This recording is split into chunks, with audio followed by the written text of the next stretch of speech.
When we talk about what's happening with Monsanto, you got to talk about what the growth prospects are, not just here in the U.S., but all over the world. This is very much a global story for Monsanto, right? That's right, Dominic. So Monsanto has been transforming itself from a weed killer chemicals company to a leading biotech seed company.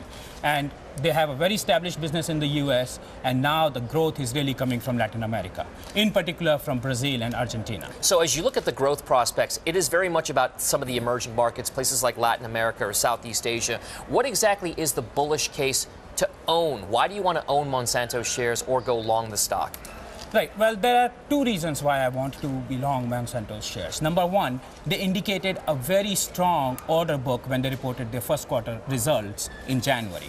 And the deferred revenues of $2.5 billion indicates a really strong upcoming quarter, which means the farmers have already paid revenue in advance for the planting season in the U.S. So that's a very strong indication that I think when the quarter reports tomorrow morning, it's going to be really bullish, number one.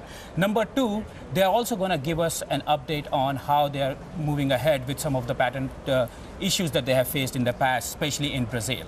So I'm also looking forward to some positive commentary around that. So positive comments all around from Monsanto. If you talk about an options trade, I think call options, I think bullish. So how exactly would you do it? Would you just buy call options outright? Or what exactly would you do for a structured trade on this particular? So in order to structure an options trade around it, although owning a stock outright is also pretty decent, we recommend that. But if you're looking at a leveraged play, then options, we are looking at the July call spreads to provide us the best leverage. So which call spread are you talking about? So for in July? particular, stock trading around 104. It's probably selling off right now because of pre-earnings jitters. That's typical, nothing to really worry about.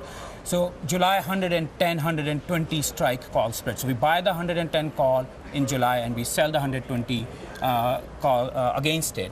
And we want to further cheapen the cost of this call spread by selling the April 97.5 Now, I want to hold you up there because our viewers, we have the chart for you right now on the profit and loss here. In essence, what you're looking to do is buy the upside via a call spread, but then sell a put option to help finance the trade even further. So what exactly is the risk-reward profile for this particular trade?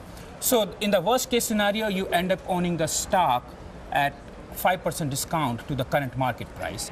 And in the best case scenario, you multiply your money 9 times. So that's really the risk reward that we find. And the overall cost of putting the trade is around 1%. So overall, what you're saying is you can go long a call spread, but look to cheapen it up a little bit by selling an April, a nearer dated put option. And overall, what you're looking to do is capture upside if Monsanto, the max profit you get here is if Monsanto goes above that $120 cap price by the time July comes around. That is correct.